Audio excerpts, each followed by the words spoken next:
Hi friends, this is Imran Khan and you are watching units and measurements. आज का ये तीसरा वीडियो है और तीसरा लेक्चर है। आज की इस वीडियो में हम लोग देखेंगे डायमेंशंस ऑफ फिजिकल क्वांटिटी क्या क्या होते हैं। ठीक है, तो 7 डायमेंशंस ऑफ द वर्ल्ड और dimensions of physical quantity.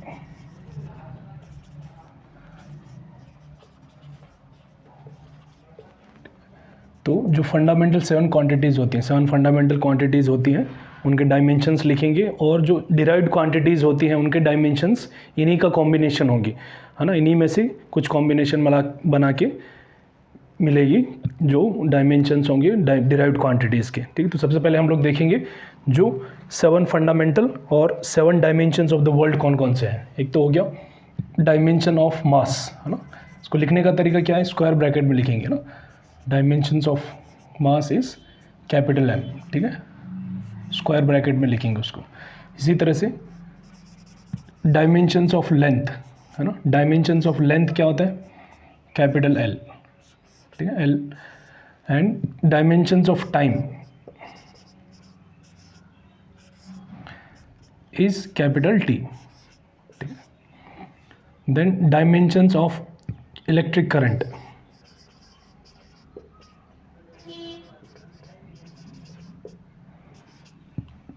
dimensions of electric current is capital A, or in some books it is written as I, okay. Then dimensions of temperature,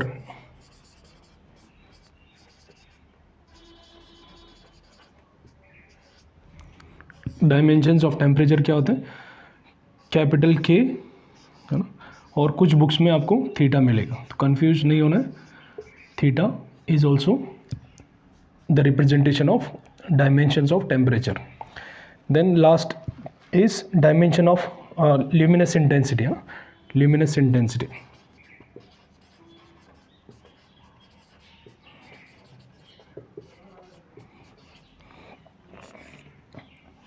candela होता है तो इसका डायमेंशन जो होगा CD, ठीक है, square bracket के अंदर रखेंगे। फिर एक और है amount of substance, amount of substance, ठीक है। इसका डायमेंशंस क्या होता है, मोल, MOL, इसको भी स्क्वायर ब्रैकेट में रखेंगे, ठीक है।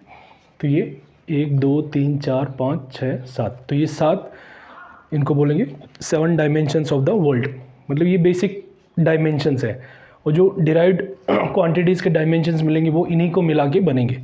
अभी हम लोग देखेंगे। First pause the video and write down this.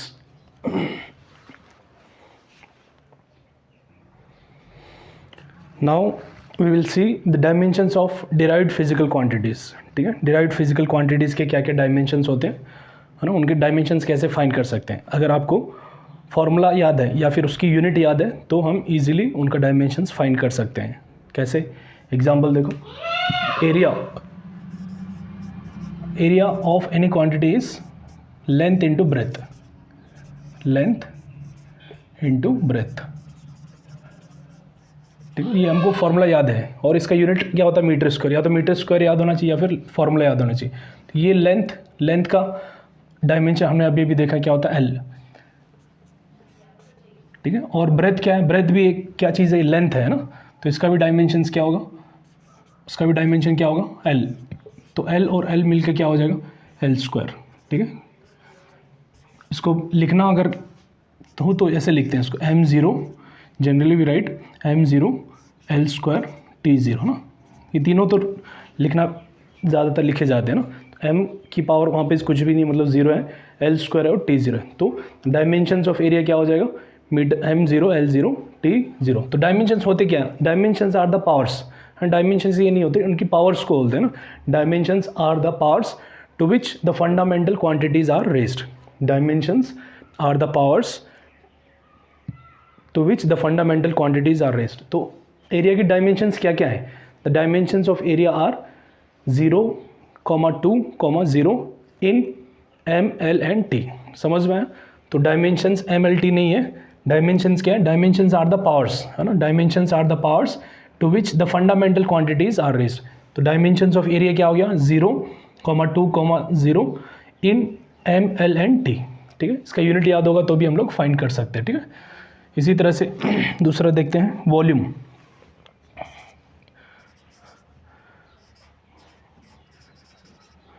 Volume का फॉर्मूला आपको याद है, length into breadth into height. कोई भी फॉर्मूला याद होना चाहिए वॉल्यूम ऑफ एनीथिंग।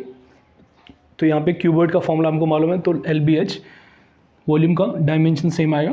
तो लेंथ लेंथ लेंथ तीनों चीज़ लेंथ है ना, तो L क्यूब हो जाएगा। क्या हो जाएगा L क्यूब। ठीक है, तो जब इसको लिखेंगे MLT के टर्म में, m की पावर 0, L की पावर 3, T की पावर 0।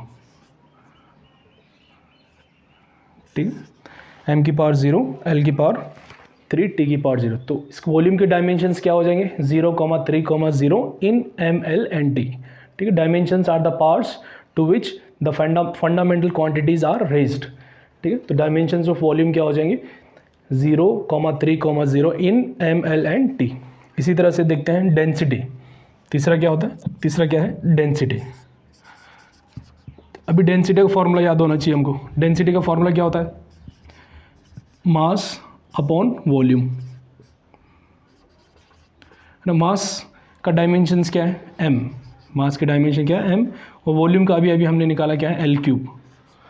जब इसको ऊपर लेके जाएंगे L क्यूब को, तो L पावर -3 हो जाएगा। तो m की पावर 1 है ना, L की पावर -3, L की पावर -3, T की पावर 0। ठीक है, T का टर्म नहीं है तो यहाँ पे 0 लिख सकते हैं। ठीक है, तो m power 1, L power -3, T power 0। तो डायमेंशंस ऑफ डेंसिटी क्या हो गए 1, -3 and 0 in M, L and T। इसी तरह से नेक्स्ट है स्पीड और वेलोसिटी, है ना। फोर्थ वन क्या है, स्पीड और वेलोसिटी। इनका दोनों का डायमेंशन सेम रहेगा, क्योंकि इनका जो यूनिट आएगा वो भी ऐसा यूनिट क्या होता है सेम होता है। फॉर्मूला थोड़ा अलग होता है, स्पीड का होता है डिस्टेंस अपॉन टाइम, और वेलोसिटी का होता है डिस्प्लेसमेंट अपॉन टाइम। तो इसको जनरली हम लोग लिख दें चेंज इन वेलोसिटी, और या फिर distance upon time. Distance upon time, distance upon time. अब डिस्टेंस क्या है, distance is nothing but length, और लेंथ का हमको मालूम है डायमेंशन क्या होता है L, टाइम का क्या है T। तो इसको जब लिखेंगे MLT के टर्म में, m का पावर 0, L का पावर 1, T का पावर -1, T का पावर -1। तो डायमेंशंस ऑफ स्पीड या फिर वेलोसिटी क्या हो जाएगा 0, 1, -1 इन MLT। ओके, नेक्स्ट है एक्सेलरेशन। फिफ्थ वाला क्या है, एक्सेलरेशन या फिर एक्सेलरेशन ड्यू टू ग्रेविटी, है ना, सेम डायमेंशंस आएंगे। एक्सेलरेशन, है ना, एक्सेलरेशन क्या होता है चेंज इन वेलोसिटी, है ना, change in velocity upon time. ठीक है, वेलोसिटी का डायमेंशन अभी हमने देख लिया L/T या फिर LT पावर -1, LT पावर -1। ठीक है, और नीचे क्या है T। तो जब ये T ऊपर जाएगा तो T की पावर -2 हो जाएगा, और M की पावर 0 है यहाँ पे, M की पावर 0, L की पावर 1, T की पावर -2 हो जाएगा। ठीक है, तो ये किसका डायमेंशन हो जाएगा एक्सेलरेशन, मतलब एक्सेलरेशन का डायमेंशन क्या हो जाएगा 0, 1, -2 इन M, L and T respectively. ठीक है, फिर है मोमेंटम। हाँ, सिक्स्थ वाला क्या है मोमेंटम। मोमेंटम का फॉर्मूला हमको याद है, 9th क्लास से पढ़ा था हमने। मास क्या होता है, मास इंटू वेलोसिटी। क्या होता है मोमेंटम को P से रिप्रेजेंट करते हैं ना, P से रिप्रेजेंट करते हैं। इसका फॉर्मूला क्या होता है m इंटू वी। मास का डायमेंशन क्या होता है m, और वेलोसिटी का अभी हमने देखा है L/T या फिर LT पावर -1। तो m की पावर 1, L की पावर 1, T की पावर -1। तो डायमेंशंस ऑफ मोमेंटम क्या हो जाएगा 1, 1, 1, इन M, L एंड T। ठीक है, फिर है फोर्स। 7th देखते हैं फोर्स। फोर्स जब हम देखते हैं second law, Newton second law से हमको क्या मिलता है, force is equal to mass into acceleration मिलता है। क्या मिलता है हमको, मास इंटू एक्सेलरेशन मिलता है। जब उसको डिराइव सॉल्व करते हैं आगे फर्दर, तो मास इंटू एक्सेलरेशन मिलता है, मास m। एक्सेलरेशन का डायमेंशन अभी हमने देखा है LT पावर -2, LT पावर -2। ठीक है, तो m1 L1 T पावर -2। तो बहुत ही आसान है अगर फॉर्मूला याद है तो। अगर फॉर्मूला याद है तो आसानी से हम लोग किसी भी डिराइव्ड फिजिकल क्वांटिटी के डायमेंशन निकाल सकते हैं, ठीक है। तो डायमेंशंस ऑफ फोर्स क्या हो जाएंगे 1, 1, -2 in M L and T, ठीक है। तो बहुत ही आसान है, फॉर्मूला याद करना पड़ेगा आपको, ठीक है। तो लिखना है तो वीडियो को पॉज करो और लिखो, फिर हम आगे देखते हैं और भी डायमेंशंस।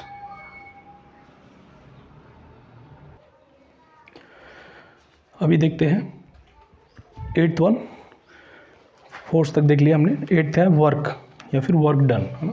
8th फिजिकल क्वांटिटी क्या है, वर्क। वर्क का फॉर्मूला हमको मालूम है, फोर्स इंटू डिस्टेंस। क्या होता है, फोर्स इंटू डिस्टेंस। फोर्स का डायमेंशंस अभी हमने देखा है M L T power -2, M L T power -2, ठीक है। और डिस्टेंस क्या होता है, लेंथ, है ना। तो इसका डायमेंशन हो गया एल। तो वर्क का डायमेंशंस क्या हो जाएगा, M L square T power -2। तो dimensions of work is 1, 2, 1, 2, -2 in M L and T. तो ये हो गया dimensions of work, M L two T power -2। तो ये याद कर लो, है ना। फोर्स वाला याद कर लो, बहुत ज़्यादा यूज़ होता है। फोर्स का डायमेंशंस क्या है ना, एम एल टी पावर -2, ये याद कर लो ना। इसी तरह से वर्क। फिर एनर्जी, नेक्स्ट वन है एनर्जी। एनर्जी कोई भी एनर्जी हो सकती है ना, पोटेंशियल एनर्जी हो, काइनेटिक एनर्जी हो, मैकेनिकल एनर्जी हो, ठीक है। कोई भी एनर्जी हो, सबका डायमेंशन सेम आएगा, ठीक है। तो एनर्जी क्या होता है, रेट ऑफ डूइंग वर्क, है ना। Energy is nothing but it is amount of work, है ना। Energy is nothing but amount of work, ठीक है। तो अभी हाँ, वर्क का डायमेंशन हम देखें, M L square T power -2। तो डायमेंशंस ऑफ एनर्जी क्या हो जाएंगे 1, 2 and -2 in M L T. तो M L two T power -2। फिर देखते हैं power, next one is power. ये सारे आपको लिखकर खुद से ट्राई करना ना, फॉर्मूला याद करो पहले, फिर खुद से ट्राई करो कैसे निकालते हैं, आसानी से आ जाएगा। फॉर्मूला अगर याद हो गया तो वो आसानी से आप लोग निकाल सकते हो। तो ये आपको याद करना है, ठीक है। पावर, पावर क्या होता है, रेट ऑफ डूइंग वर्क, है ना, वर्क अपॉन टाइम, ठीक है। वर्क का डायमेंशन हमने देखा अभी, M L two T power -2, ठीक है। टाइम का डायमेंशन क्या है, टी। तो ये क्या हो जाएंगे इसके dimensions, T power -3। T power कितना हो जाएगा, टी पावर -3 हो जाएगा। तो M L two T power -3, M L two T power -3, ठीक है। तो डायमेंशंस ऑफ पावर क्या हो जाएंगे 1, 2, -3 in M L and T, ठीक है। फिर देखते हैं प्रेशर।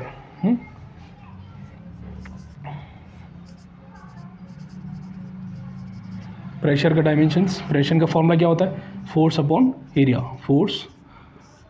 फोर्स अपॉन एरिया, ठीक है। फोर्स का डायमेंशंस मैंने बोला था याद करने के लिए, अच्छे से याद कर लो इसको, एम एल टी पावर -2, बहुत ज़्यादा यूज़ होता है। M L T power -2। Area का डायमेंशन सबसे पहले हमने देखा था एल स्क्वायर, ठीक है। तो जब इसको सॉल्व करेंगे एल पावर 1 -2 दैट इज -1। तो M L power -1 T power -2, तो ये m1 हो जाएगा, l -1 T power -2, m l -1 T power -2। तो डायमेंशंस ऑफ प्रेशर क्या हो जाएंगे 1, -1, -2 इन m l एंड t, ठीक है। फिर देखते हैं मोमेंट ऑफ फोर्स और टॉर्क, है ना। 12th वन क्या है, मोमेंट ऑफ फोर्स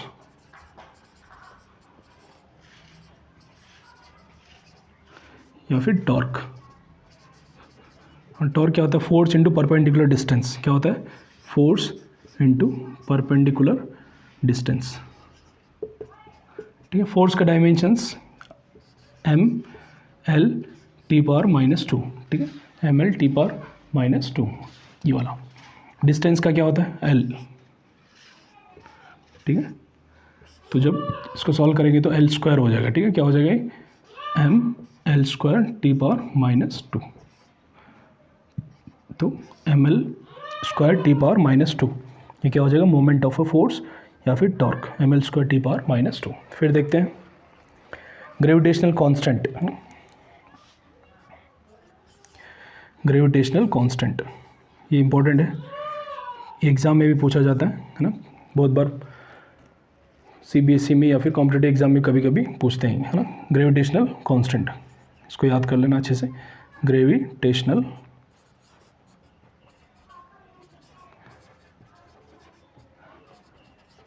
है ना, इसको जी से रिप्रेजेंट करते हैं ना। तो फॉर्मूला हमने देखा था 9th क्लास के ग्रेविटेशन चैप्टर में हमने पढ़ा था, अभी 11th में फिर से पढ़ेंगे 8th चैप्टर।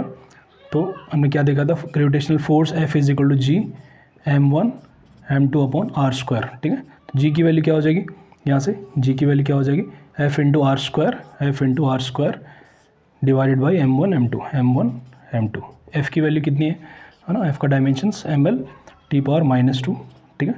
फिर आर स्क्वायर मतलब एल स्क्वायर हो जाएगा डिवाइडेड बाई m मास का m स्क्वायर है ना, m इंटू m स्क्वायर। तो इसका डायमेंशंस क्या हो जाएगा, m पावर -1 क्या हो जाएगा, m पावर -1, ठीक है। एल क्यूब t पावर -2 तो m-1 L cube t power -2। तो the dimensions of gravitational constant G is -1, 3, -2 in m, L and T, ठीक है। तो यहाँ तक लिखना है तो वीडियो को पॉज करो और लिखो।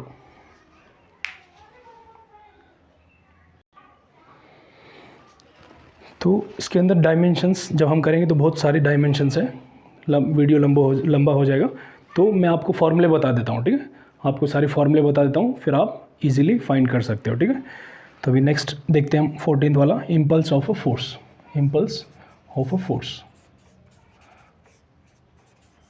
इम्पल्स या फिर impulse of a force, and इसका फॉर्मूला हमको मालूम है, force into small interval of time, ठीक है।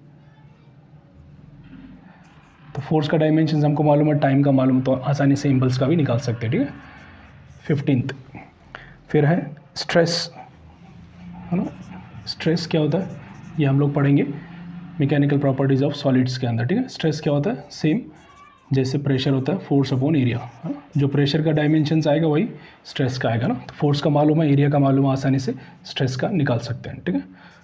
फिर स्ट्रेन क्या होता है, स्ट्रेन होता है चेंज इन डायमेंशंस, है ना, या फिर change in length upon original length, ठीक है। तो इसका नो डायमेंशंस है ना, इट इज़ डायमेंशनलेस क्वांटिटी। तो जब इसको लिखेंगे तो m0 L0 T0, ठीक है।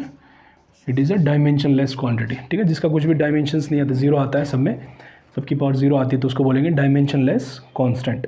क्या बोलेंगे, डायमेंशनलेस कांस्टेंट, ठीक है। इसी तरह से कोफिशिएंट ऑफ इलास्टिसिटी, है ना, 17th है,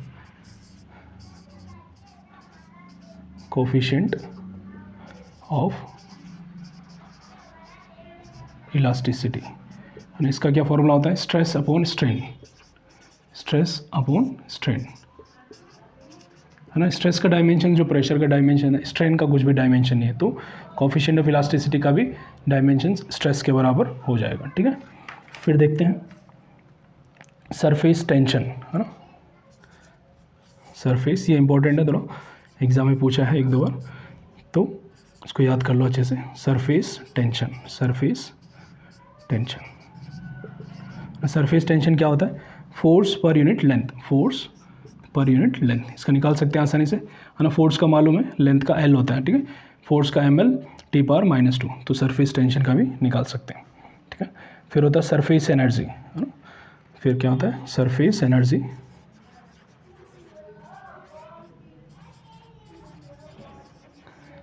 एनर्जी, क्या होता है, वर्क अपॉन एरिया, क्या होता है, वर्क अपॉन एरिया, है ना। वर्क का हमको मालूम है, एरिया का भी मालूम है, तो सरफेस एनर्जी का भी निकाल सकते हैं, ठीक है। कोफिशिएंट ऑफ विस्कोसिटी, है ना, coefficient of viscosity. Next one is coefficient of viscosity, इसको ईटा से रिप्रेजेंट करते हैं, ठीक है। इसका फॉर्मूला क्या होता है, force into distance upon area into velocity, force into distance upon area into velocity, ठीक है। जब इसको सॉल्व करेंगे, फोर्स का डायमेंशंस क्या होता है, ml t power -2, distance L, फिर एरिया का L स्क्वायर, ठीक है। वेलोसिटी का L t पावर -1, ठीक है। L स्क्वायर ऊपर और नीचे कैंसिल हो जाएगा, एक बचेगा वो ऊपर जाएगा, ml -1 हो जाएगा, और एक t -1 कैंसिल हो जाएगा, तो इसका आएगा ml -1 t पावर -1, ठीक है। ml -1 t पावर -1, तो ये इंपॉर्टेंट है, इसको याद कर लो, ये भी इंपॉर्टेंट है। Coefficient of viscosity eta, the dimension is ml -1 t power -1, निकालना हो तो force into distance upon area into velocity, है ना। ml -1 t power -1। फिर होता है एंगल, है ना। एंगल हमने देखा था आर्क अपॉन रेडियस फॉर्मूला होता है, क्या होता है, आर्क अपॉन रेडियस, है ना। आर्क भी लेंथ है, रेडियस भी लेंथ है, तो it is a dimensionless quantity, ml0 t power ml0 t0, ठीक है। तो एंगल का डायमेंशंस कुछ भी नहीं है, it is a dimensionless quantity. इसका यूनिट होता है, एंगल का यूनिट होता है, ऐसा यूनिट होता है रेडियन, लेकिन इसका डायमेंशंस नहीं है, ठीक है। तो कुछ क्वांटिटी ऐसी हैं जिनका यूनिट होता है लेकिन डायमेंशन नहीं होता। क्या रिवर्स ट्रू है क्या, जिसका डायमेंशंस हो और यूनिट ना हो, ऐसा पॉसिबल नहीं है, ठीक। लेकिन ये पॉसिबल है जिसका यूनिट हो उसका डायमेंशंस डायमेंशनलेस हो भी सकता है, ठीक है। तो ये हो गया एंगल तक। तो वीडियो को पॉज करो और लिखो और याद करो अच्छे से।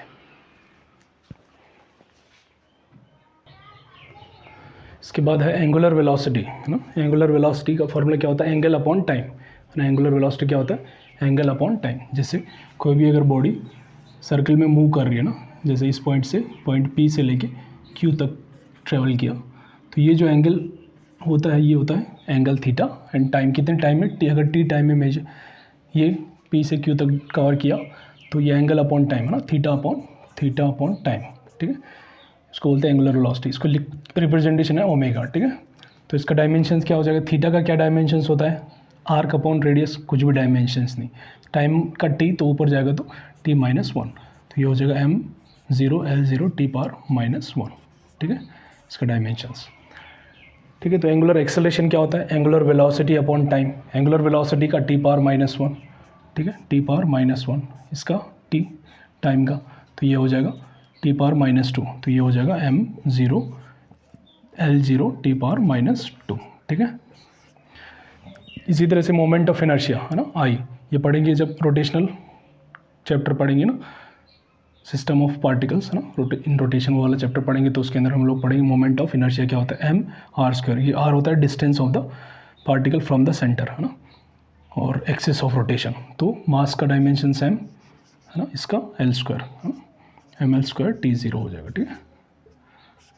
फिर रेडियस ऑफ गायरेशन, ये क्या है, डिस्टेंस होता है सिंपल, है ना, तो इसका डायमेंशंस क्या हो जाएगा, m0 L1 t0, ठीक है। फिर एंगुलर मोमेंटम क्या होता है, mvr, mass into velocity into radius. तो मास का डायमेंशंस m, वेलोसिटी का l t पावर -1, है ना, radius is nothing but distance, तो यही हो जाएगा ml², है ना, क्या हो जाएगा ml² t पावर -1, ये इंपॉर्टेंट है, ठीक है, m1 L² t पावर -1, तो इसको याद कर लेना अच्छे से, ये इंपॉर्टेंट है, एग्जाम में भी पूछते हैं इसको, ठीक है। L is equal to m, formula याद कर लो अच्छे से ना, L is equal to mvr, L is angular momentum, है ना। फॉर्मूला याद हो गया तो वो आसानी से निकाल सकते हैं, वो अगर याद नहीं हो रहा तो उसको फॉर्मूले को याद कर लो।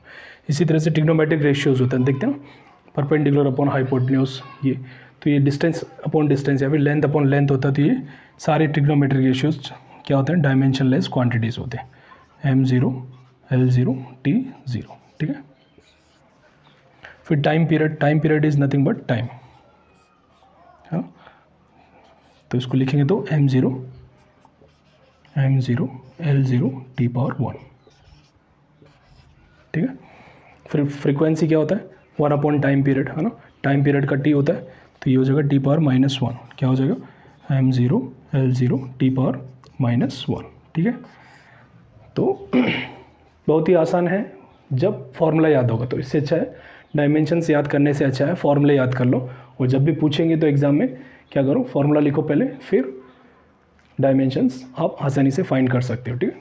तो इसको लिखो, वीडियो को पॉज करो और लिखकर याद करो।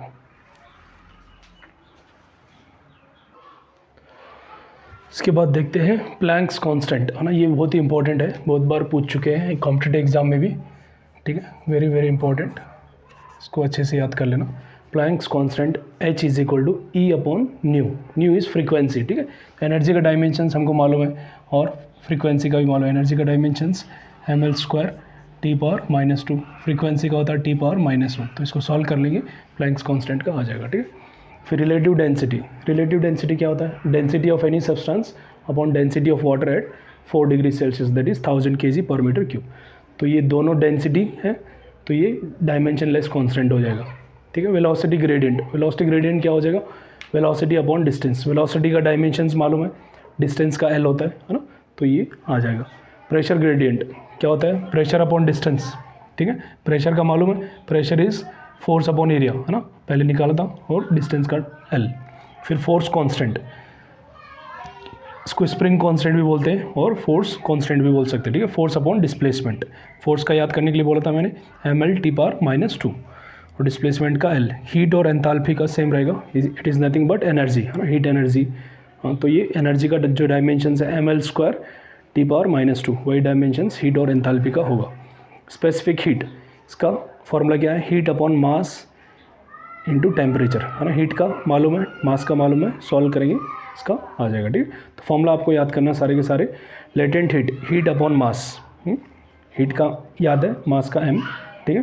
थर्मल कंडक्टिविटी, ये इंपॉर्टेंट है ना, इसको भी एग्जाम में पूछा है बहुत बार, ये भी वेरी इंपॉर्टेंट है ना। थर्मल कंडक्टिविटी क्या होता है, heat into distance upon area, temperature into time, ठीक है।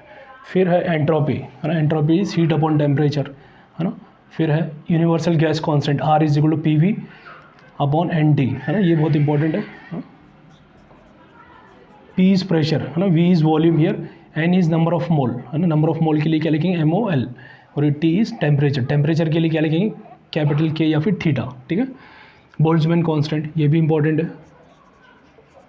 ठीक है, इसको भी लिख के अच्छे से याद करना है। Boltzmann constant, energy upon temperature, ठीक है। स्टीफन्स कांस्टेंट, ये भी पूछा है बहुत बार, Stefan's constant is energy upon area into time into temperature power 4, ये टेम्परेचर का पावर 4 है, ठीक है, ये क्या है, टेम्परेचर पावर 4, ठीक है।